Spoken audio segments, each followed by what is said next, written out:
the Disability and Philanthropy Forum presents Monica Lucas, writer and Inevitable Foundation Accelerate Fellow. Of the few PAs that I worked with on my most recent film, they did not say this to me up front, but through the course of working with them, I recognized they have disabilities. They have chronic illness, they have chronic pain. They had things that were getting in the way of them doing their job that they wouldn't even talk about, but being in their presence for that long, I started to see. And there were simple things that could have helped. One of the women I worked with had been doing this job for so long that she had developed chronic back pain and needed to sit down regularly. And that was a big ask, to be able to just go take a 5-minute break and sit down. That was not really allowed. One of my other colleagues had chronic pain in the form of severe migraines that cause like photo and audio sensitivities.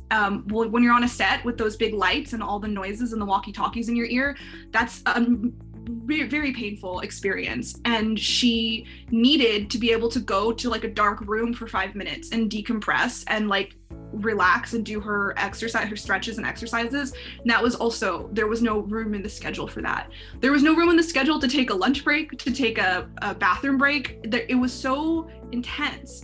And these are just normal human things. These are not even things that folks with disabilities need. These are things that everybody needs.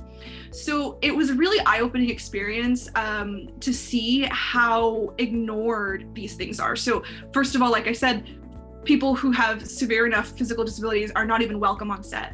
The ones who can get there are not allowed to advocate for themselves. And then the ones who can suffer through it suffer long-term health and pain. I want to be careful how I talk about this because like obviously that side of it is horrible. It's a fun environment, right? People want to do this work. They like working on sets. They want to make film and TV. It's exciting. It's fun.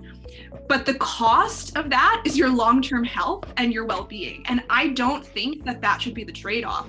I think you should be able to make a movie and also like get a full night's sleep.